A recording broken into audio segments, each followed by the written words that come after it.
Welcome, everyone. Welcome to Code Speak by Our, powered by UStride. Today, we are honored to welcome a trailblazer in the field of education and skill development, Dr. Sharma. Dr. Sharma is the founder and managing director of Vocademics International LLP. Of course, a seasoned professional of management and an eminent corporate trainer. He is the one who bridges the gap between theoretical knowledge as well as practical application. His brainchild Vocademics delivers innovative certification programs as well as training programs to enhance crucial skills needed in today's landscape. Dr. Sharma's experience as well as insights, I'm sure, are definitely going to add value in today's show. Welcome, Dr. Sharma. Welcome to our show. Thank you, Elvina, for nicely introducing. And let us see how the uh, things go on. It's a I, pleasure I, having you. yeah, I also welcome all the audience on behalf of Academics International LLP. So, what inspired you to create or to, incorporate Academics International LLP? Uh, Excuse me for a little longer answer on this particular question because Uh, I had spent almost 35 years in different areas, starting from academics to journalism and then philanthropic activities and then core corporate activities, not only in India but outside India also. And during my assignments abroad, I found that more of the Indian workers are on a very lesser salary and they are doing a lot of hard work. Even they are having degrees, they are having the academic qualifications. So I tried to find out the reason, and the reason I found was the gap between the campus and corporate. What campus have created is not fit for the market, and that Yeah. is why they are not getting what they ought to be uh, receiving. So that very idea came into my mind in 2016. But once I came back to India in 2018, then I thought that I should do something very small effort from my side, and let us see if I can add value to a few people's life. It will be a great achievement for me. So that's how this idea came to my mind, and I started bridging this gap between the campus and the corporate. Amazing. So, can you tell us about the number of programs that the Institute runs and what are your hot selling topics or the programs that are there? Yeah, we basically work on three different verticals. One is English communication, where we provide TESOL certificate. TESOL stands for Teaching English to the Speakers of Other Languages, which is a very useful certificate for those who are traveling abroad in any of the country, so they not only can speak themselves but they can help others also to speak English in a better way. Then we run some business communication certification programs of 90 days. So this is one vertical where we work on the language skills. The second vertical is all about professional trainings and soft skill trainings. These trainings are open for uh, a wide range of people, starting from students to junior level executives and up to senior level executives. And the third area is about the psychometric assessment, career analysis, and career counseling. So these are the three different verticals on which we are working. Right. So, like you mentioned, skill development is very important. So, what are the common challenges that you face with individuals who come to you? The phase one of training, what have you seen? The first bigger challenge is that nobody comes on their own because everybody thinks that he is the Mr. Perfect. Yeah. When they face the reality in the corporate world, And when they face certain interviews and they do not achieve what they were thinking, oh, I'm an MBA from top 10 business schools, I will get this job like that. But Hmm. when they are failed again and again, then only they come to me and Yes. then they ask me, sir, why we are facing this situation? Because Right. they do not know what is the reality in corporate world. What they have Yes. learned in the campus is not basically equally translated into the corporate world. So Yes. when they enter the world, they enter the real life, they feel like they are in a flooded area where they don't know what to do and how to do and where to sit. So that is the biggest problem, that most of the youth, and particularly I'm saying about the youth who are pursuing MBA and engineering, these are, forget about that 10% people who get headlines in the newspaper that X institute get highest package of this. So that is only 10%. Forget about them. I'm talking about those 90% students who are always fighting to find a right job and the right placement for them. And why they are struggling? Because they have only that bookish knowledge which they Yes. have gained to earn a degree only. So they Yes. do not have soft skills, they do not have interpersonal skills, they do not know what a corporate company may expect from them, how to perform what they have learned. So basically, the knowing doing gap. Yes. So they know how to do, they know what to do, but they don't know how to do. How to do it. Yes. Yeah. And that is where our role comes in. Amazing. So that is a very common challenge that we see. 90%, like you mentioned, 90% of individuals face this. However, So the sooner they realize, sometimes I feel even before they face setbacks, if they realize and undergo proper training with proper support, it really helps them fly and, reach new heights.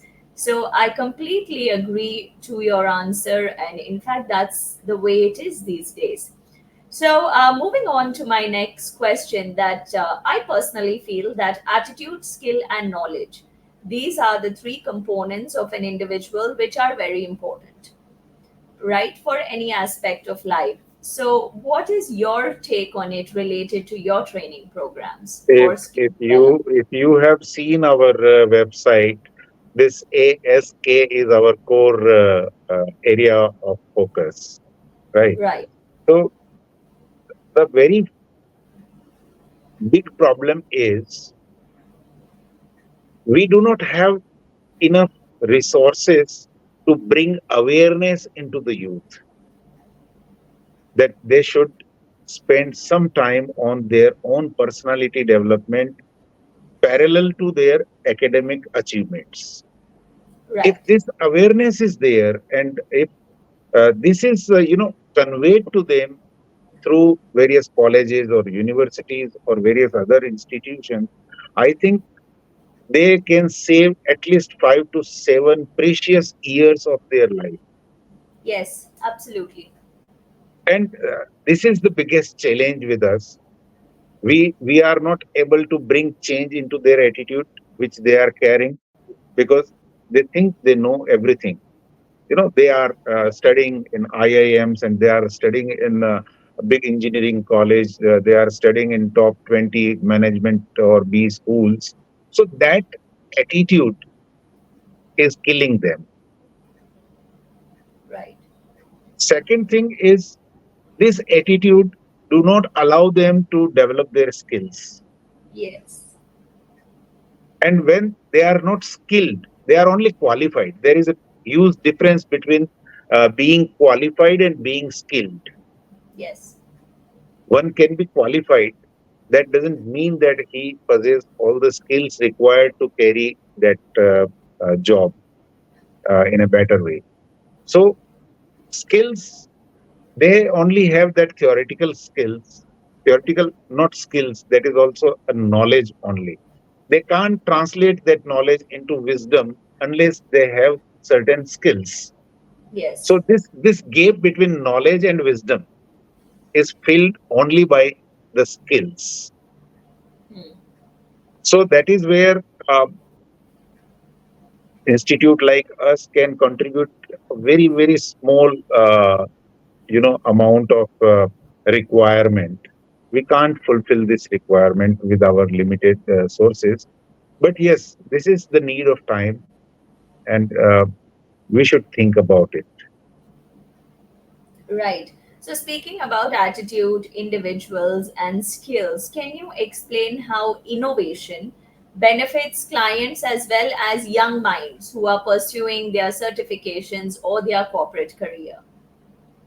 See, what we try to do is we have certain aptitude tests, we have certain skill tests, and through which we come to know that okay, whether this particular person is job ready or not. He is qualified for the job, but he is ready for job or not. And that is where they have to face bigger challenges on both the sides. As a candidate, he also face the challenges, and the employer also face the challenges, because Yes. the employer is looking for a person who can add value to their organization, not a person on whom they have to spend some time and energy to prepare him. So they are not willing to pay a higher salary to those who are not skilled enough to run their organization or to bring some positive change into their organization. Right. And this particular point has to be understood very clearly by the aspirants, Yes. and they should work on developing their own skills and becoming job ready, market ready. Absolutely. Absolutely. So, what you said is perfect, but I hope that the sooner the youngsters or even individuals, the sooner they understand, the better it is for everyone, because it is a very underrated factor of individuals who, like you said, right, they know it all, and the factor of enhancing skills, like even you as a director, me as a director, or even the greatest leaders, or even if you look at any great leader, that learning never ends. They are learning every day to be updated with the trend. A simple thing like, initially when mobile phones came out, the Nokia handpiece was very famous. I tell all my trainees and even students this little anecdote, that the phone was very famous. In today's world, you will not get a phone with buttons on it, everything is touch screen. So if a mobile phone has transitioned, and if we have learnt that transition because it's a necessity, similarly, training and learning is also a necessity. The sooner you understand, the better for everyone. I 100% agree with your statement, and I would rather like to add something more to this. Yes, Just take the example of Apple iPhone. You know, Apple is the world's biggest mobile phone manufacturing company. They, their any model before coming to market, people have a long queue to buy it. yes, Why? Why? The only reason is they keep upgrading every year. yes, The the set they have released this year, next year they will be releasing more updated version of that.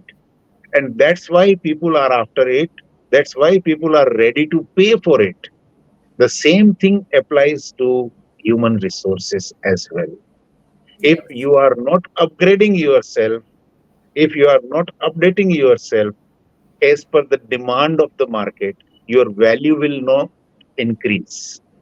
Absolutely couldn't agree more to it. And Abs- another aspect of this is, you know, I don't find much fault in the youth itself.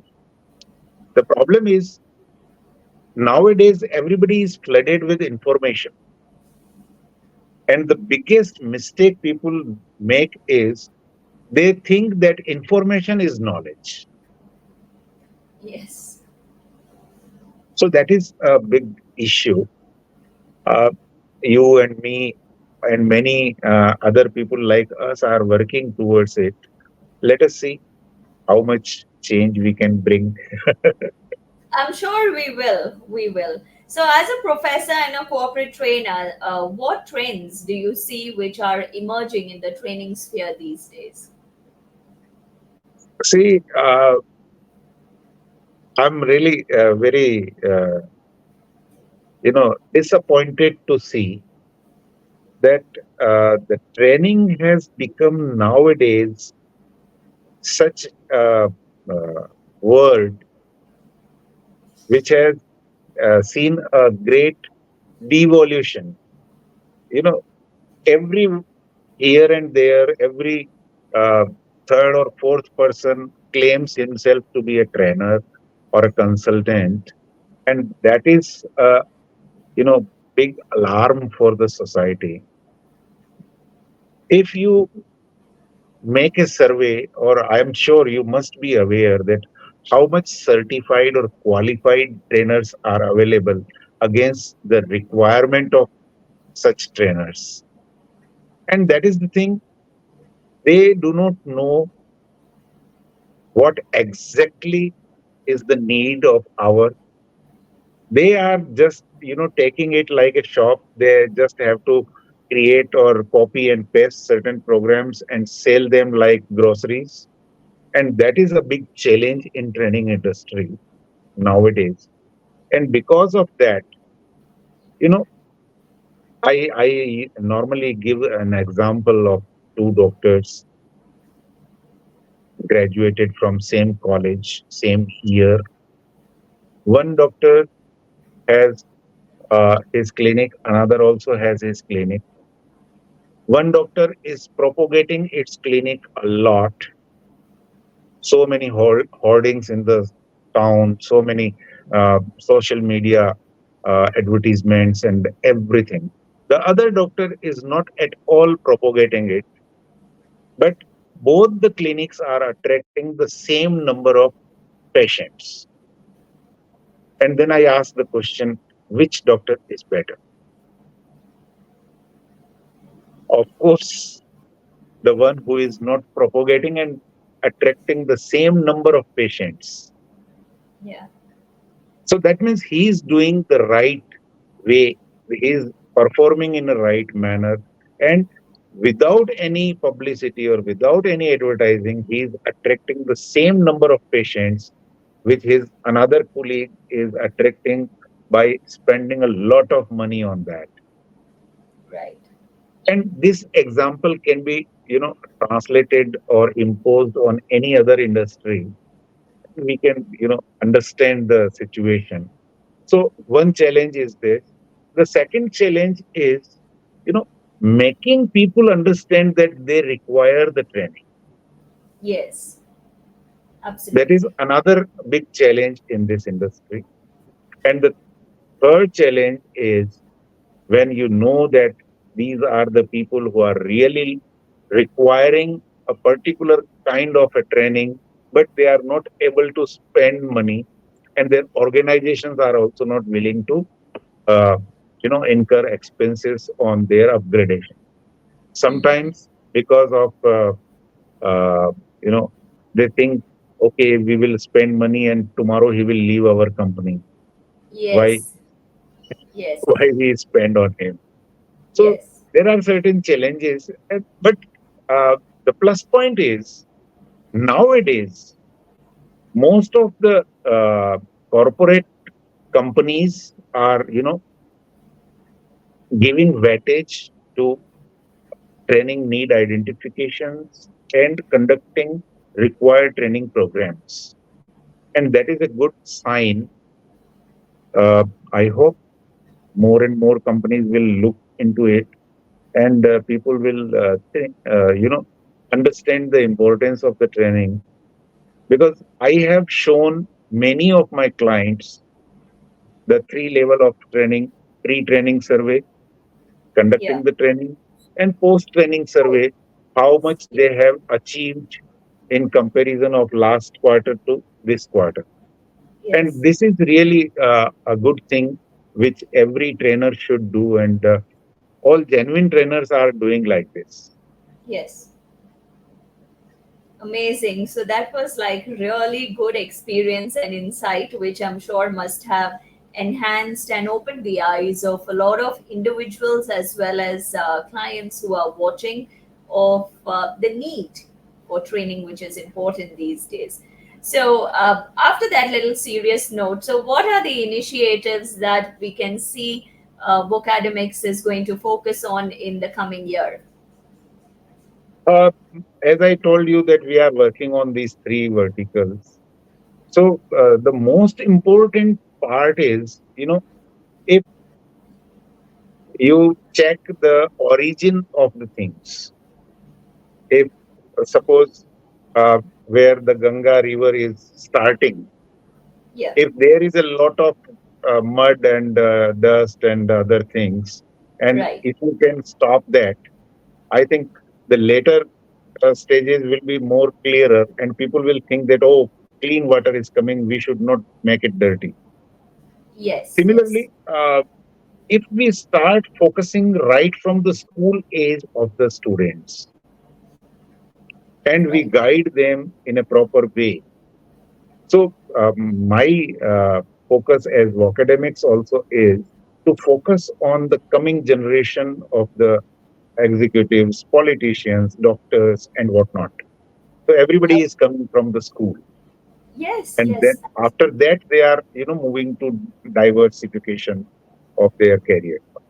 So, my focus in coming 5 years will be on the schools, school education, school students, and uh, we have developed certain psychometric assessment programs for class 2 to 7, 8, 9, 10, then 11, 12, then graduations, then the professionals at initial level, then the professionals at senior level. So these kind of assessment programs, as well as IQ and EQ assessment programs, we have developed. So we are trying to address the school students to identify their right path for the career, starting from class 7, 8 only, so that uh, various education boards ask a student to opt for the optional subjects from class 9 itself. But yes, major education boards like CBSE and other state boards, they ask a student to choose the stream from class 11. So if we tap the students from class 8th and guide them properly and assess their psychometric abilities right from their personality test, their interest test, their skills, their values, and proper counseling is given to them at this stage and made it clear to them that they are made for engineering, they are made for artists, they are made for musicians, they are good for the political field. And then, if they understand their potential at this age and start nurturing that potential, then I think slowly and gradually the gap will reduce. The gap which I told in the beginning, that the campus and corporate gap, that yes, gap will be. And fortunately, the new education policy of India is also focusing on this part of the lapses in earlier education policy, where they are focusing more on skill development and vocational development. So yes. uh, things are very positive. I think the future is bright, and this is, maybe I may be wrong, but this is my personal thinking and my personal approach for coming 3 to 5 years, that we should more focus on school students. Amazing, amazing. I completely agree with this insight because it all begins at a very early age.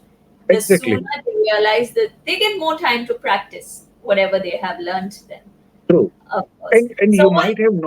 you might have noticed certain cases where a student takes science mathematics because his or her friends were taking this stream, Yes, because yes, his or her father wanted him to become an engineer. What yes. he or she wants to become, nobody cares. Right. That was a So, very common factor, but things and are and, changing. and this common factor is spoiling their coming 5 to 7 years, Yes, which is very precious time of anybody's life, yes, absolutely, that absolutely. cannot be, Thank you so. compared with any amount of money. Yes, that is there. There is no comparison to money where learning skill, knowledge, enhancement, all this is Exactly. concerned. There is absolutely no comparison. But yes, if they have, like I mentioned, the right training, right support, they can get good amount of money as well that Of can come in course, their yes, bank yes. account. Yeah. So, what's the last piece of advice that you would like to give our audience? Uh, I would like to say just simple thing, that the target of your children, whether he is a boy or she is a girl, you should identify the potential of the student first, then impose the target. Don't Right. impose the target first and then जो एक कहावत है, हिंदी में कहावत है कि मार मार के मुसलमान बनाना। ये कोई इंजीनियर मटेरियल है ही नहीं, और आप उसको मार मार के कोचिंग में भेज भेज के उसके पीछे पड़ पड़ के आप उसको इंजीनियर बना भी दोगे, he will not be a good performing engineer. He will Yes. not be a good performing doctor unless it is coming from his inner, uh, you Yes. know. So this is what I want to convey, that please don't burden your children with your ambitions. Try Absolutely. to, yeah, try to find out what potential they possess and groom them accordingly, nurture them accordingly. Yes, that's very important. In fact, that's the key, that they should love what they do and they should be passionate about it. Thank you so much, Exactly. Dr. Sharma, for your time. It was a pleasure having you on the show. And I'm sure we have added a lot of value and a lot of insights and experiences have been Thank you, shared. Elvina, for raising very good questions and putting uh, some pressure for thinking about other things also. I am really enlightened by certain questions, and definitely academics is committed to bring a positive change, whatever amount, that is another thing. But yes, a smallest contribution in bringing such a change will be a great success for academics, and we will be continuously working for it. Thank you so much, Dr. Sharma. Thank you, and it was a pleasure. I hope So, everyone has gained insights on Code Speak by our part by You Stride. This is Elvina signing out. Till then, keep the stride going and keep shining. Thank you.